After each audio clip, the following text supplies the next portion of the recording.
1월 28일 미국 주식 3분 뉴스 미주삼 시작합니다. 테슬라 11% 이상 폭락한 이유 3가지.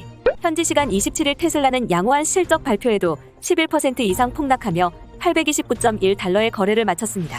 폭락의 이유는 공급망 문제, 신차 출시 연기, 비용 압박 등 3가지로 분석이 되는데 테슬라는 올해도 부품 공급망 문제가 계속될 수 있으며 이로 인해 전기 트럭 등 신차 출시 연기가 불가피하다고 밝혔습니다. 또한 원자재 가격 상승 등의 비용 증가 압박이 심해질 것이며 이는 전기차 가격 인상으로 판매량에도 부정적인 영향을 미칠 수 있다는 우려감이 작용했습니다. 머스크, 올해 신차보다 로봇 제조에 더 역점.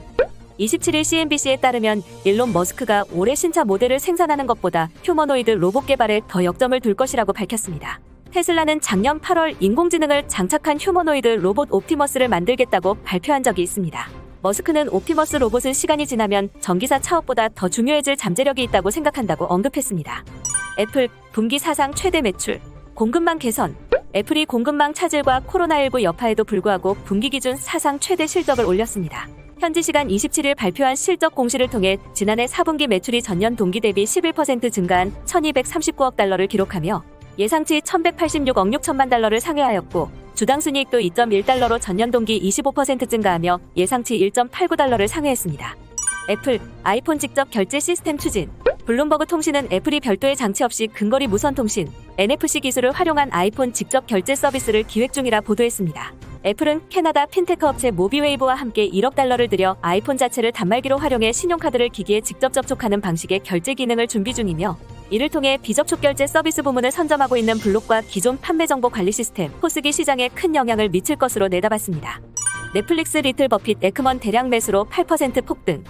세계적 스트리밍 업체인 넷플릭스가 리틀 버핏으로 불리는 빌 에크먼의 대량 매수로 8% 가까이 폭등했습니다. 에크먼은 전일 트위터를 통해 21일 넷플릭스 주식이 급락한 직후부터 넷플릭스 주식을 매수하기 시작했고 장기적으로 좋은 투자 기회라고 판단해 지금까지 넷플릭스 주식 약 310만 주를 매입했다고 밝혔습니다. 가입자 수 증가세 감소 등으로 올 들어 넷플릭스의 주가가 40% 급락하자 에크먼이 저가 매수에 나선 것으로 보여집니다. 월스트리트 저널, 메타, 암호화폐 자산 매각 진행 중.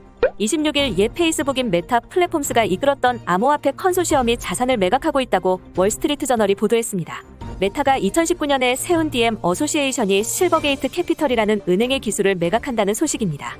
암호화폐 리브라를 유통하는 프로젝트가 초기부터 어려움을 겪었고 금융안정과 데이터 프라이버시를 우려한 당국이 제동을 걸면서 메타 측이 결국 자산을 매각하면서 사업을 철수하려는 모습입니다. 짐 크래머, 러셀 3000에서 고점 대비 50% 이상 빠진 저평가 주식은 27일 CNBC에 따르면 짐 크래머는 수익 비율이 50배 미만인 주식 중 고점 대비 50% 이상 하락한 시가총액 기준을 충족하는 89개 주식 중 일부 주식에 대해 긍정적인 의견을 내놓았습니다.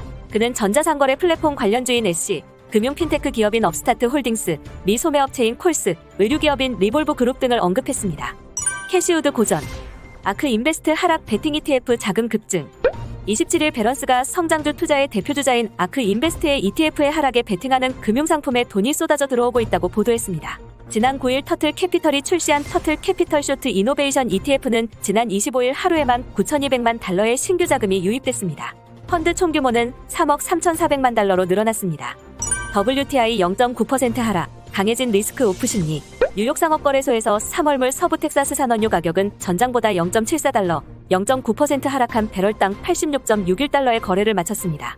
원유 시장 참가자들은 러시아의 우크라이나 공격 위협에 계속 집중했지만 이날 발표된 예상보다 강한 GDP 발표가 빠른 기준금리 인상 우려로 번지면서 위험자산 회피 현상을 자극하며 소폭 하락했습니다. 이상으로 미주삼을 마치겠습니다. 시청해주셔서 감사합니다.